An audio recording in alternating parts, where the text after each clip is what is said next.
2026 সালে বাংলাদেশে জনপ্রতি সর্বনিম্ন ও সর্বোচ্চ ফিতরা কত টাকা? পরিবারের ছোট শিশু ও নবজাতকের জন্য কি ফিতরা দিতে হবে কিনা?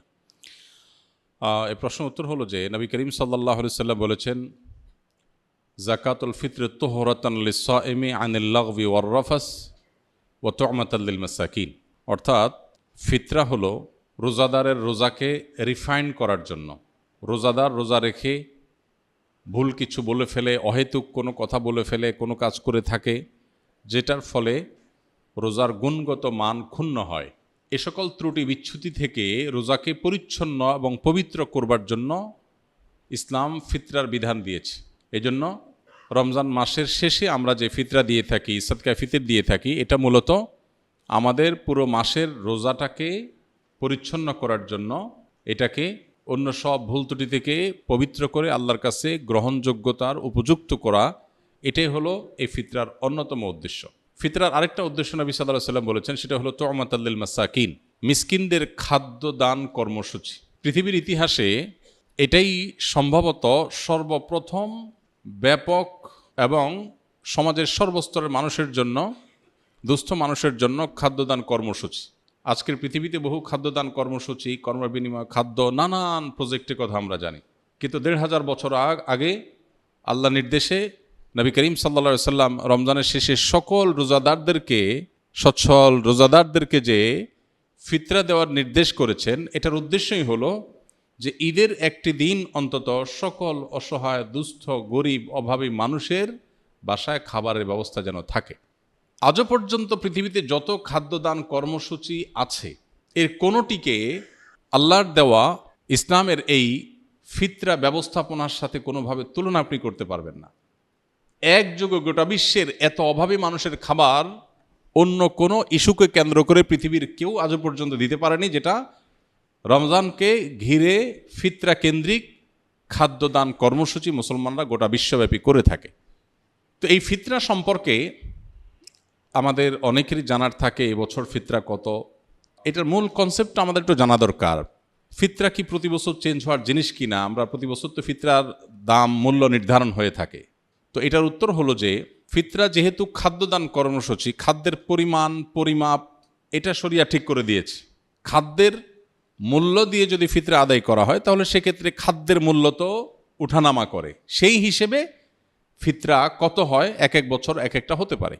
নবী করিম সাল্লাল্লাহু আলাইহি সাল্লামের হাদিসে গম, আটা, যব, খেজুর, কিশমিশ এই সমস্ত খাবার দিয়ে মূলত ফিতরা দেওয়ার নির্দেশনা নবী সাল্লাল্লাহু আলাইহি সাল্লাম দিয়েছেন। এখন এই খাবার কি পরিমাণ দিতে হবে, এখানে আগের যুগে যে খাবার মাপার যে বিভিন্ন পাত্র ছিল, ধামা জাতীয় বিভিন্ন সাইজের, সেই পাত্রের পরিমাপের মধ্যেও একই পাত্র এক এক এলাকায় এক এক রকম ছিল। এরপর ভিত্তি করে সামান্য এদিক সেদিক একটু কম বেশি এর পরিমাপ এর ব্যাপারে ওলামাদের মত পার্থক্য আছে। তো আমরা যেহেতু ইস্যুতে সাধারণত যেটা সবাই করি, সতর্কতামূলকভাবে একটু বাড়িয়ে আমরা দিয়ে দিই। তো এই হলো ফিতরা ব্যবস্থাপনার মূল চিত্র। পরে এক সময় ফোকাহে কেরাম অনেকে গবেষণা করলেন যে নবী করিম সাল্লাল্লাহু আলাইহি সাল্লামের সময়কার পৃথিবীতে সাধারণত পণ্যের বিনিময়ে পণ্যের কেনাবেচা হতো, মুদ্রার বিনিময়ে পণ্যের কেনাবেচা খুবই কম হতো। এখন যেমন পণ্যের বিনিময়ে পণ্য, মানে কেউ চাল দিল, চাল দিয়ে সবজি নিল, এটা যেরকম খুব রেয়ার কেস, সে যুগে মুদ্রা দিয়ে কেনাবেচাটা খুব কম হতো। বিশেষ করে স্থানীয় বাজারগুলোতে মানুষ মুদ্রা দিয়ে পণ্য কেনাবেচা যেমন করত, আবার পণ্য দিয়ে পণ্য কেনাবেচা হতো। অর্থাৎ মুদ্রার ইম্পর্টেন্সি বা এটার ব্যবহার এখন যেরকম গোটা পৃথিবীতে ব্যাপকভাবে এটার উপরে গোটা পৃথিবী দাঁড়িয়ে আছে অনেকটা, তখন সেটা এভাবে ছিল না। এখন গরিবের জন্য খাদ্য দেওয়ার চাইতে নগদ টাকা দিলে তার সুবিধা অনুযায়ী খাদ্য কিনে নেবে, সেটা অধিকতর উত্তম কিনা, এটা হলো প্রশ্নের ব্যাপার। অনেক ওলামাদের মতে এটা যেহেতু গরিবের জন্য বেশি উপযোগী, তার সুবিধা মতো কিনতে পারে, এই জন্য ফিতরা মূলত খাদ্য দান ব্যবস্থাপনাই, তো টাকা দিয়ে দিলে তার মতো সুবিধা করে সে কিনতে পারল। এ হলো মূল বিষয়। এখানে একটা বিষয় বলে রাখি, আমাদের মতো দেশে হয় অবশ্য বহু মানুষ আছে অভাবী, যাদেরকে ফিতরা দেয়া যেতে পারে, এরকম অভাবী গরিব মানুষ আছে, কিন্তু পৃথিবীতে অনেক দেশ আছে যেখানে আসলে এরকম সারা দেশের মানুষের খাদ্য দেওয়ার মতো ওরকম উপযুক্ত মানুষও খুঁজে পাওয়া যায় না খুব বেশি। যেমন সৌদি আরবে আমি দেখেছি গরিব মানুষরা ফিতরার চাউল তারা খাবার দিয়েই দেন, সৌদি আরব ওলামা একরাম টাকা দিয়ে দেওয়া, এর প্রবক্তা নন, তারা খাদ্য দিয়েই দেন, সাধারণত চাল দিয়ে দেন। তো এখন একজনের পক্ষ থেকে তারা 2 কেজি 2.5 কেজি চাল দিয়ে দেন। ফ্যামিলি কয়েকজন হলে ওইভাবে তারা বস্তা করে বিক্রি করেন। দোকানগুলোতে সব রমজান উপলক্ষে ফিতরার চাল বিক্রি হয় বিভিন্ন প্যাকেজে, 5 কেজি 10 কেজির বস্তা। তো আমি দেখেছি যে সেখানে গরিবরা অনেকেই চালের স্তূপ হয়ে যায়, কারণ গরিব তো খুব কম, ফিতরা তো সবাই দিচ্ছে আর সবাই তো চালই দিচ্ছে। তো এমনও দেখা গেছে যে গরিব মহিলা উনি পিক আপে করে মসজিদের সামনে আসছেন চাল কালেকশন করার জন্য, এবং এটা কমন চিত্র সৌদিতে। সবাই যে পরিমাণ চাল দিছে, উনি ওই পিক আপ রেখে দিছে সামনে, রেখে বসে আছে, সবাই চাল এনে এনে ফেলে দিচ্ছে, পিক আপ স্তূপ হয়ে গেছে। পরে এই চালটা কি হয়, বাংলাদেশি ইন্ডিয়ান যারা সেখানে শ্রমিক বা প্রবাসী আছেন, অনেক সময় দেখা যায় যে চাল দাতা কিনেছেন 30 রিয়াল দিয়া, ওইটাই মহিলা বিক্রি করতেছে 15 রিয়ালে। প্রবাসী বাংলাদেশি বা অন্য যারা আছে তারা সেটা কমে কিনে নেয়। তো এটাতে দিন শেষে আসলে ওই যে গরিব যে তার ক্ষতি হলো, অর্থাৎ লসটা মূলত তার হলো। এটা একটা বাস্তবতা।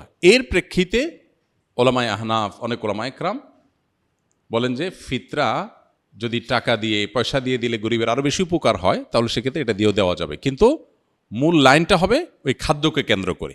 কথাটা বোঝা গেছে? তো সেই হিসেবে এই বছর সম্ভবত 110 টাকা সর্বনিম্ন, কারণ ওই যে ফিতরা তো কিশমিশ দিয়ে দেওয়া যায়, গম দিয়ে দেওয়া যায়, খেজুর দিয়ে দেওয়া যায়, অতএব ভ্যারি করে। যখন আপনি সবচেয়ে ভালোটা দিয়ে দিবেন, পরিমাণও কম বেশ আছে, এক একটা এক পরিমাণ, তো সবচেয়ে ভালোটাতে যখন দিবেন তখন দাম অনেক বেশি হবে। এই জন্য সর্বোচ্চ ফিতরা এবার ধার্য হয়েছে সম্ভবত 2800 টাকা, আর সর্বনিম্ন 110 টাকা। তো এই যে টাকা, আপনি কি টাকা দিবেন নাকি খাদ্য দিবেন?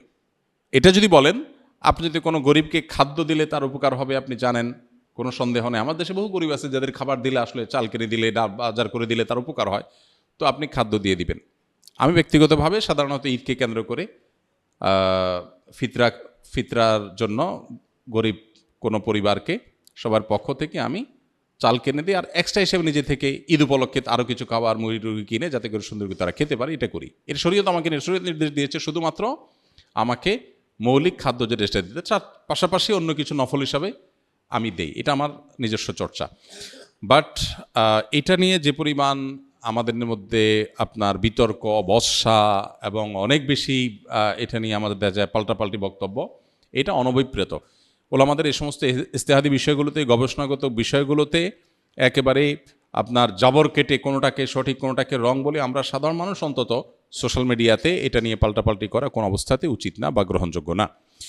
আর ফিতরা দেওয়ার ক্ষেত্রে বাচ্চাদের পক্ষ থেকে ফিতরা দিতে হয়।